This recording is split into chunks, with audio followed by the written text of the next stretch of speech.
Subscribe कीजिए F study class channel को और बेल आइकन को दबाइए लेटेस्ट वीडियो सबसे पहले देखने के लिए। हेलो स्टूडेंट्स, चलिए आज हम शुरू करते हैं कक्षा 9 गणित की प्रश्नावली 8.2। इसके 4 क्वेश्चन मैं बता चुका हूं आपको। आज हम प्रश्न नंबर 5 को सरल करेंगे, प्रश्न नंबर 5 और प्रश्न नंबर 6 को।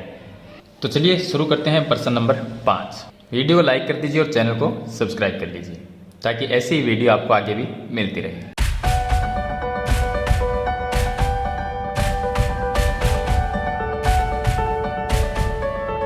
अब देखिए प्रश्न नंबर 5 में लिखा है कि एक समांतर चतुर्भुज ABCD है। तो ये हमने बनाया एक समांतर चतुर्भुज ABCD। इसमें E और F क्रम से भुजाओं AB और CD के मध्य बिंदु है। तो AB जो भुजा है इसका मध्य बिंदु E है और CD का मध्य बिंदु F है।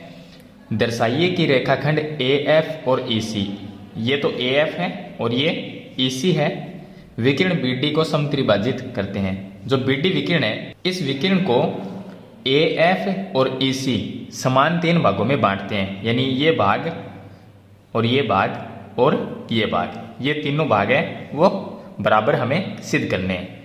यानी कि BQ बराबर QP बराबर PD, तीनों को बराबर अगर हम सिद्ध कर देंगे तो इसका मतलब ये होगा कि AF EC विकिरण BD को समत्रिभाजित करते हैं।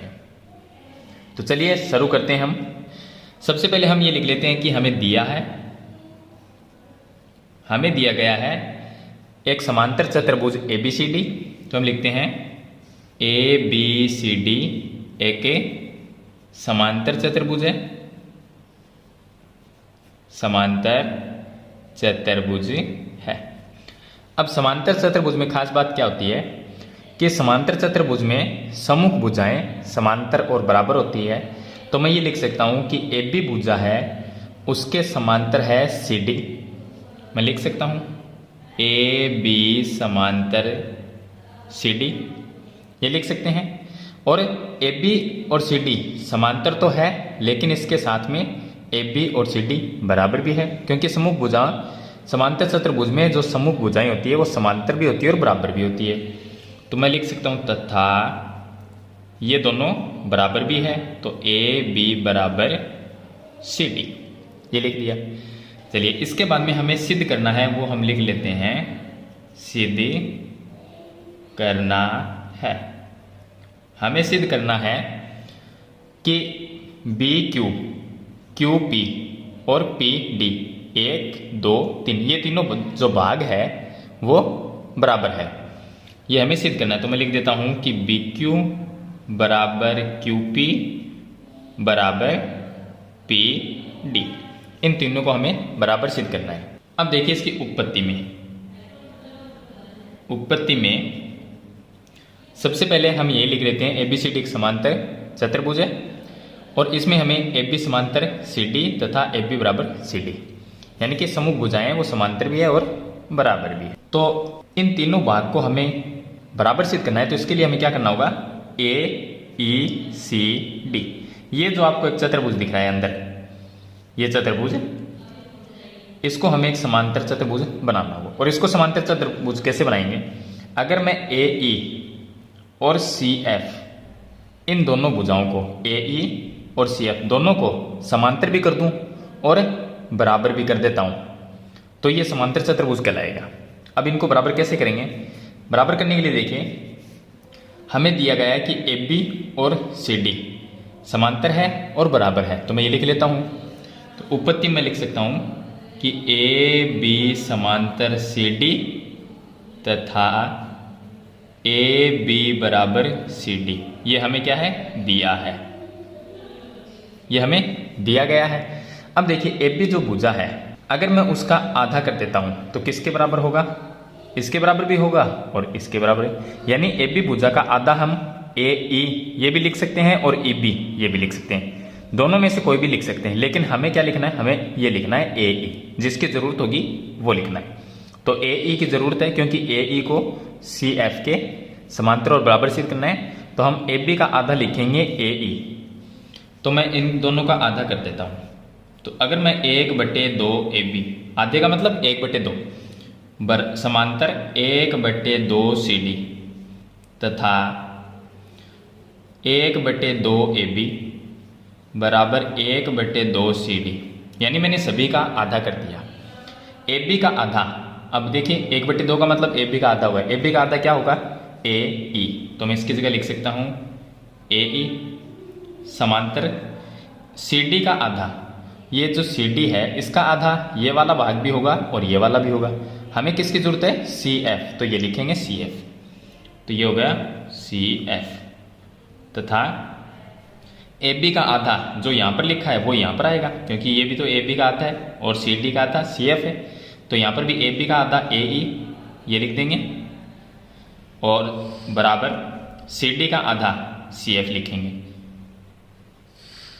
अब आप यहाँ पर देखिए कि AE समांतर CF, यानी कि ये जो भुजा है ये CF के समांतर है और बराबर भी है। ये दोनों बराबर भी है और दोनों समांतर भी है। तो जिस चतुर्भुज में समूह भुजाएं यानी आमने सामने की भुजाएं समांतर भी हो और बराबर भी हो तो वो क्या कहलाएगा? समांतर चतुर्भुज। तो मैं इसको नाम दे सकता हूँ समीकरण 1। यहाँ पर हम ये लिख सकते हैं कि समीकरण 1 से AECF एक समांतर चतुर्भुज है। AECF एक समांतर चतुर्भुज है। अब इसको हमने एक समांतर चतुर्भुज सिद्ध कर दिया। अब आगे देखिए, ये जब समांतर चतुर्भुज सिद्ध हो गया तो ये दोनों जो समूह भुजा हैं AE और CF ये बराबर और समांतर है, ये तो हमने यहाँ पर सिद्ध किया ही है। तो ये समांतर चतुर्भुज जैसे ही बनता है तो मैं ये लिख सकता हूँ कि AF यानी ये भुजा AF और ये है CE, ये दोनों भी क्या होगी? समांतर होगी, क्योंकि ये एक समांतर चतुर्भुज है। तो AF और CE, तो मैं लिख सकता हूँ अतः AF बराबर CE। ये भी सॉरी, इन दोनों को समांतर लिखेंगे, बराबर भी होती है और समांतर भी होती है, तो मैं लिख देता हूँ AF समांतर CE। ये दोनों क्या है? बराबर भी है और समांतर भी है। इसको नाम मैं दे देता हूँ समीकरण नंबर 2। अब देखिए, अब हम इसमें त्रिभुज लेंगे। कौन सा त्रिभुज लेंगे? तो देखिए हमें क्या करना है, इस भाग को पहले इसके बराबर करेंगे, यानी BQ बराबर QP करेंगे। तो ये जो इतनी लाइन है ये कौन से त्रिभुज में? इस त्रिभुज में, इधर वाले त्रिभुज में। तो हम त्रिभुज ये लेंगे, इतना ये त्रिभुज लेंगे। अब इस त्रिभुज में आप ये एक चीज देखिए, हमने त्रिभुज क्या लिया? ABP, ये त्रिभुज लेंगे क्योंकि इसमें ये जो भुजा है ये इसके समांतर है। ये दोनों क्या है? समांतर। और ये मध्य बिंदु है, तो मध्य बिंदु जब दो समांतर हो और मध्य बिंदु से कोई रेखा जाए तो वो दूसरी भुजा को भी क्या समद्विभाजित करती है। तो Q यहाँ पर क्या हो जाएगा? मध्य बिंदु। तो ये दोनों क्या हो जाएंगे? बराबर। तो हम त्रिभुज लेंगे ABP। चलिए मैं यहाँ पर इसको सरल कर लेता हूँ। यहाँ पर लिखते हैं अब त्रिभुज ABP में इस त्रिभुज के अंदर E है AB का मध्य बिंदु, क्योंकि ये हमें क्वेश्चन में दिया गया E और F है ABCD के मध्य बिंदु है। तो मैं लिख देता हूं कि E AB का मध्य बिंदु है, E AB का मध्य बिंदु है, मध्य बिंदु है, ये हमें दिया गया है। चलिए उसके बाद में EQAP ये दोनों क्या है? समांतर है। तो मैं लिख सकता हूं EQAP, EQ समांतर है AP, ये दोनों समांतर है। क्यों समांतर है? क्योंकि AFEC ये दोनों देखिए, जब ये EC या CE और AF ये दोनों क्या है? आपस में समांतर है, तो इसके छोटे छोटे भाग भी क्या होंगे? समांतर होंगे। या आप ऐसा लिख सकते हैं AECF ये एक समांतर चतुर्भुज है, तो इसकी ये भुजाएं हैं, इसलिए ये दोनों क्या है? समांतर। तो मैं यहाँ पर लिख देता हूँ कि AF और CE ए एफ समांतर सी ई, यानी दो बड़ी भुजाएं जब समांतर होती है तो उसके छोटे छोटे भाग भी क्या होते हैं, समांतर होते हैं। तो मैंने यहाँ पर लिख दिया। अब आप एक चीज़ देखिए कि ये है वो इसके समांतर, ये दोनों समांतर, ये है मध्य बिंदु। तो एक भुजा का मध्य बिंदु और दो समांतर खींची गई रेखा तीसरी भुजा पर जहाँ पर कटती है वो भी क्या होता है, मध्य बिंदु होता है। तो Q क्या हुआ, Q भी क्या होगा, मध्य बिंदु होगा, क्योंकि ये दोनों समांतर, ये मध्य बिंदु तो ये भी मध्य बिंदु होगा। तो मैं यहाँ पर लिख सकता हूँ अतः Q B P, Q B P का मध्य बिंदु होगा, क्योंकि ऐसा लिखा गया है प्रमेय 8.10 के अंदर।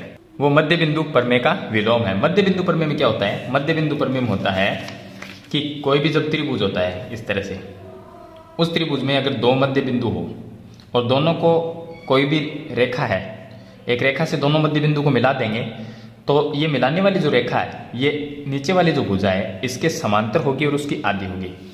अगर त्रिभुज हमें दिया गया है उसमें ये मध्य बिंदु है और एक लाइन इस तरह से खींची गई है। अब हमें ये कहे कि यहाँ पर तो मध्य बिंदु है और ये लाइन क्या है, समांतर है, तो ये क्या होगा, मध्य बिंदु, तो एक दूसरे का विलोम हो गया।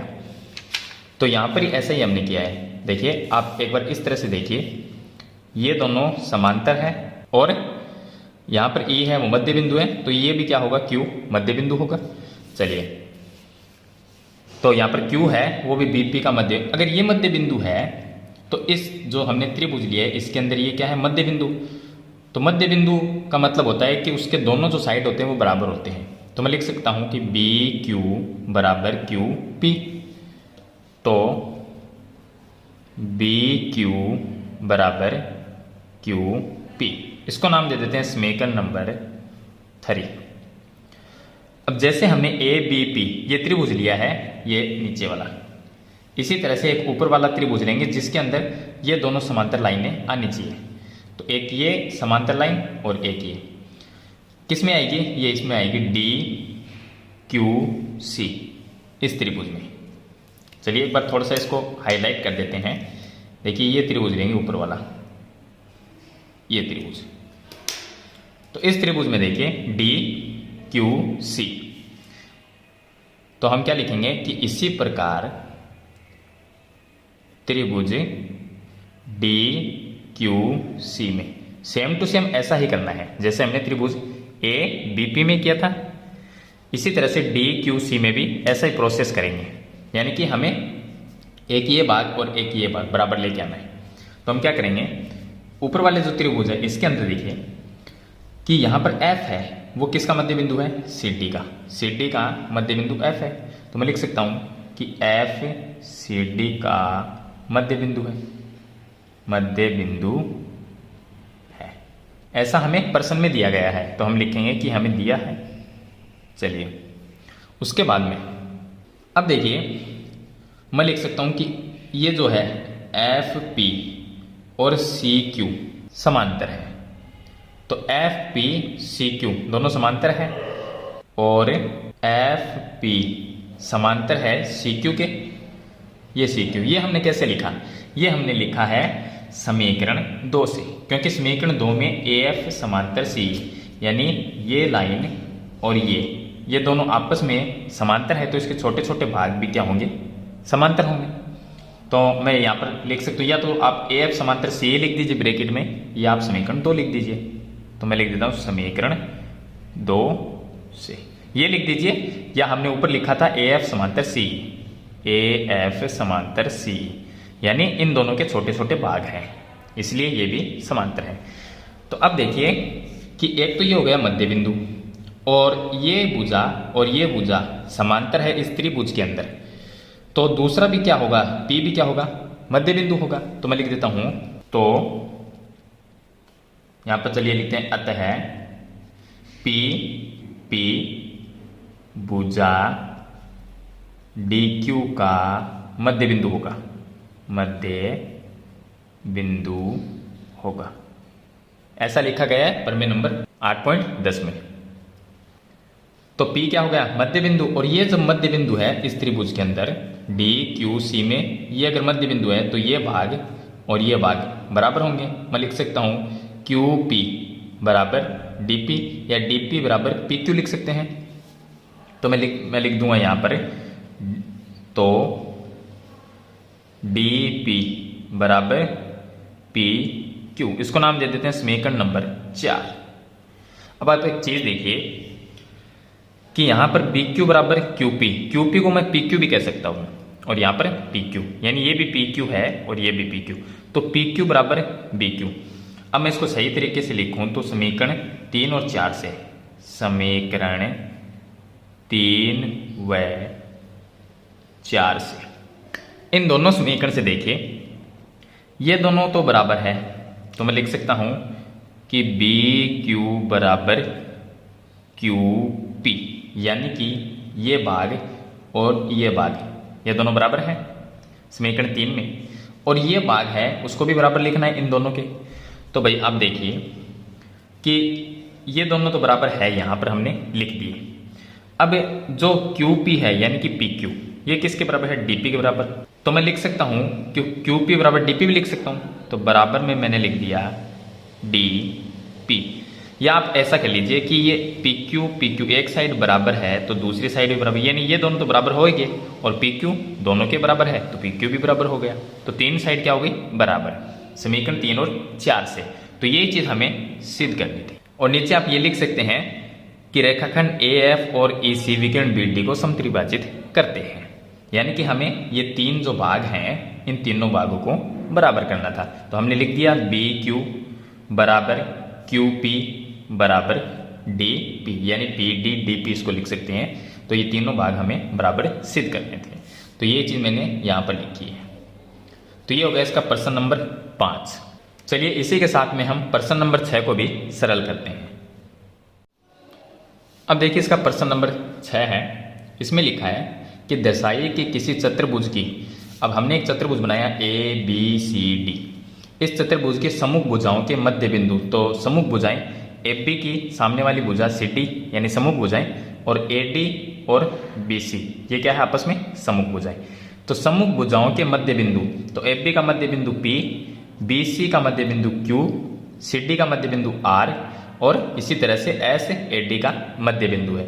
तो मध्य बिंदु को मिलाने वाले रेखाखंड, अब मध्य बिंदु है एस क्यू, इन दोनों को मिला दिया, पी आर इन दोनों को मिला दिया। तो ये मिलाने वाले जो रेखाखंड है वो परस्पर समद्विभाजित करते हैं, यानी यहाँ पर एक दूसरे काटते हैं, तो काटने के बाद में ऊपर वाला भाग और नीचे वाला भाग बराबर सिद्ध करना है। इसी तरह से इधर वाला भाग इसके बराबर सिद्ध करना है। तो हम क्या करेंगे, इस तरह से हमने ये बना तो लिया, अब इसके अंदर हम रचना भी करेंगे। तो सबसे पहले हम लिखते हैं, तो अब देखिए इसमें हम सबसे पहले लिखेंगे कि हमें सिद्ध करना है, वो लिख लेते हैं। हमें सिद्ध ये करना है कि मध्य बिंदु को मिलाने वाले जो रेखाखंड है वो परस्पर समद्विभाजित करते हैं। कहने का मतलब कि ये जो भाग है ये भाग इसके बराबर, ऊपर वाला भाग इसके बराबर। तो मैं यहाँ पर एक नाम दे देता हूँ इसको ओ, इसको मैं एक नाम दे देता हूँ ओ, और साथ में इसमें एक रचना भी कर लेंगे। तो चलिए देखिए इसमें रचना में क्या लिख देंगे कि ऐसी एक विकिरण बना लेंगे, ए को सी से मिलाया तो ये क्या हो गया, एक विकिरण हो गया, और साथ में पी क्यू आर एस इनको भी मिला देंगे ताकि एक अंदर इसके चतुर्भुज बन जाए। और यहां पर मैंने लिख दिया ओ। तो सिद्ध में हम क्या लिखेंगे कि हमें सिद्ध करना है, सिद्ध करना है पी ओ या ओ पी बराबर ओ आर, ओ पी बराबर ओ आर, यानी ये भाग इसके बराबर, और ओ क्यू बराबर ओ एस, ओ क्यू बराबर ओ एस, ये हमें सिद्ध करना है। और इसकी रचना में लिखते हैं, रचना में कि ए सी को मिलाया, ए व सी को मिलाया, ए से हमने सी को मिला दिया, और मध्य बिंदु पी क्यू आर एस को मिलाया, तथा मध्य बिंदु पी क्यू आर व एस को मिलाया। तो इनको हम क्या करेंगे, मिला देंगे। P से Q को मिला देंगे और Q से R को मिला देंगे। इसी तरह से S और R को मिला देंगे और S और P को मिला देंगे। तो इस तरह से एक अंदर हमारे पास में चतुर्भुज बन जाएगा।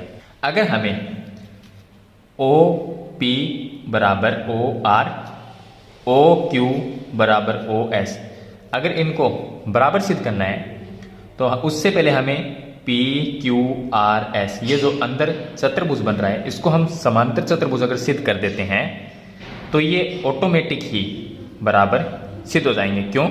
क्योंकि अंदर वाले को हम समांतर चतुर्भुज सिद्ध करते हैं तो समांतर चतुर्भुज के जो विकिरण होते हैं वो क्या होते हैं, एक दूसरे को समद्विभाजित करते हैं। यानी कि हमारे पास में एक समांतर चतुर्भुज हो, अगर मैं आपसे ये कहूं कि ये है एक समांतर चतुर्भुज, तो आप ये कह सकते हो कि सर इसके जो विकिरण है वो एक दूसरे को समान भागों में विभाजित करते हैं, यानी कि समान दो भागों में विभाजित करते हैं। तो आप ये लिख सकते हो कि नीचे वाला जो भाग है ये ऊपर वाले के बराबर है और ये साइड वाला भाग है वो इस साइड के बराबर है। ये कब होगा? जब ये एक समांतर चतुर्भुज हो। तो मैं पहले क्या करूंगा, इसको एक समांतर चतुर्भुज सिद्ध करूंगा। कैसे करूंगा? तो देखिए, उत्पत्ति में अब ये देखिए आप इसकी उत्पत्ति में कि हमारे पास में एक जो एसी जो विकिरण हमने बनाया है, एसी विकिरण, इससे एक तो नीचे की तरफ त्रिभुज है, एक ऊपर की तरफ, ये दो त्रिभुज काम में लेंगे। एसी विकिरण से एक नीचे त्रिभुज बनता है, कौन सा? ABC, ये बनता है। तो मैं लिखूंगा त्रिभुज ABC में, अब इस त्रिभुज में PAB का मध्य बिंदु, QBC का मध्य बिंदु है।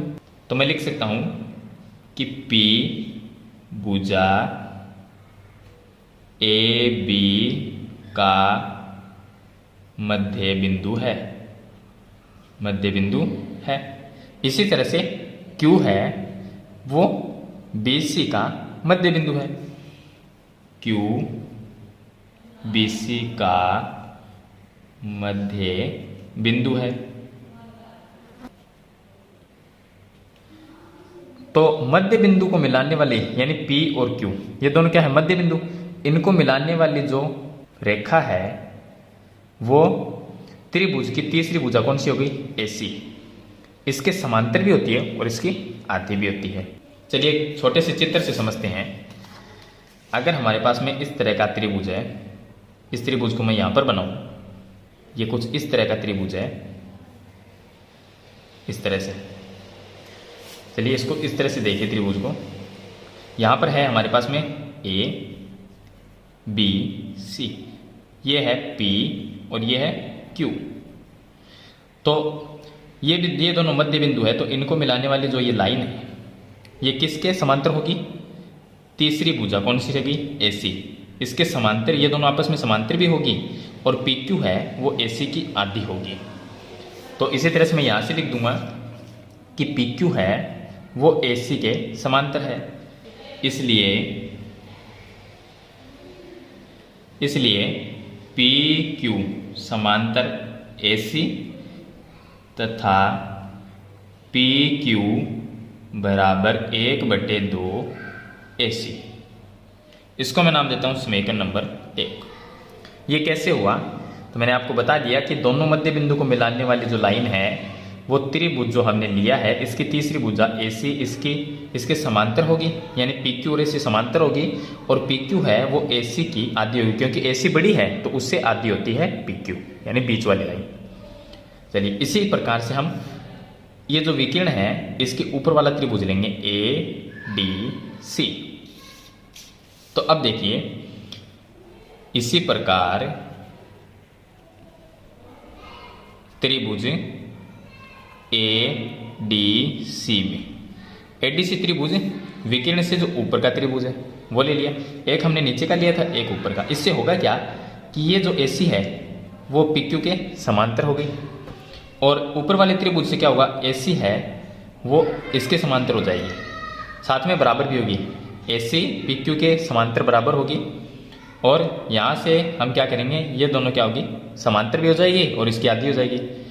तो अब PQ और RS ये दोनों क्या हो जाएगी, समांतर भी होगी बराबर भी होगी, समीकरण 1 और 2 से। अगर ये समांतर बराबर हो जाएगी तो हम कहेंगे कि PQRS क्या है, समांतर चतुर्भुज। तो इसके विकिरण ऑटोमेटिकली समद्विभाजित हो जाएंगे। बस इतना ही हमें सिद्ध करना है। तो अब हमने ऊपर वाला त्रिभुज लिया है ADC, ADC।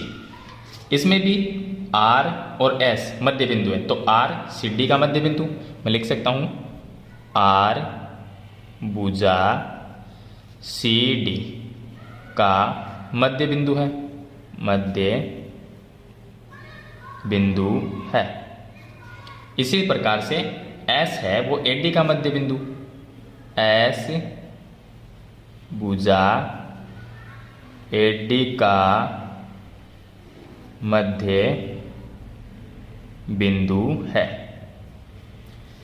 S है AD का मध्य बिंदु, R है CD का मध्य बिंदु, तो मध्य बिंदु को मिलाने वाली जो लाइन है RS ये AC के समांतर होगी, इसलिए मैं लिख सकता हूं RS समांतर AC, RS समांतर AC। और तथा ये क्या होगी, ये जो लाइन है वो AC के समांतर भी होगी, उसकी आधी भी होगी। तो मैं लिख सकता हूं कि RS है वो AC की आधी भी होगी। इसको नाम दे देते हैं समीकरण नंबर 2। आप एक चीज़ देखिए, समीकरण 1 और 2 से मैं लिखता हूँ कि समीकरण 1 व 2 से, समीकरण 1 और 2 से क्या है कि AC है वो RS के समांतर है, AC है वो PQ के समांतर है। यानी ये जो AC है वो PQ के समांतर है और AC ऊपर, तो आपस में तीनों क्या हो गई, तीनों समांतर है। तो मैं लिख सकता हूँ ये ऊपर वाली और ये नीचे वाली ये क्या होगी, समांतर होगी। तो यहाँ से मैं लिख सकता हूँ कि PQ और RS, PQ समांतर RS लिख सकते हैं, क्योंकि AC है वो इन दोनों के समांतर है। तो तीनों आपस में जब समांतर हो गई तो मैं इन दोनों को समांतर लिख सकता हूँ। तथा यहाँ पर देखिए 1/2 AC और यहाँ पर भी 1/2 AC, यानी एक साइड बराबर है तो दूसरी साइड भी क्या होगी, बराबर। तो PQ और RS बराबर भी होगी। तो मैं लिख सकता हूँ कि PQ बराबर RS। इसको नाम दे दिया समीकरण नंबर 3। अब आप एक चीज़ देखिए कि PQ RS समांतर है, ये PQ है ये RS है, ये दोनों समांतर है। PQ RS बराबर भी है, ये दोनों बराबर भी है। यानी जिस चतुर्भुज के अंदर समूह भुजाएं समांतर भी हो और बराबर भी हो तो वो समांतर चतुर्भुज कहलाता है। तो मैं लिख सकता हूँ PQRS एक समांतर चतुर्भुज है। समीकरण 3 से PQRS एक समांतर चतुर्भुज है, समांतर चतुर्भुज है। और समांतर चतुर्भुज के विकर्ण परस्पर समद्विभाजित करते हैं। अतः समांतर चतुर्भुज के विकर्ण, समांतर चतुर्भुज के विकर्ण परस्पर समद्विभाजित करते हैं, समद्विभाजित करते हैं। विकर्ण समद्विभाजित करते हैं, इसका मतलब मैं ये लिख सकता हूं कि नीचे वाला OP बराबर OR और OQ बराबर OS, OQ बराबर OS। ये चीज़ हमें सिद्ध करनी थी जो कि मैंने यहाँ पर लिखा था। तो ये हो गया इसका प्रश्न नंबर 6। इस वीडियो में मैंने आपको 2 प्रश्न बताए हैं, प्रश्न नंबर 5 और प्रश्न नंबर 6। उम्मीद करता हूं कि आपको ये दोनों प्रश्न समझ में आ गए होंगे कि किस तरह से इनको हमें सिद्ध करना है। फिर भी कोई प्रॉब्लम आती है तो मुझे कमेंट में ज़रूर लिखें। आज की वीडियो में इतना ही, मिलते हैं एक नई वीडियो नए टॉपिक के साथ, तब तक के लिए थैंक यू।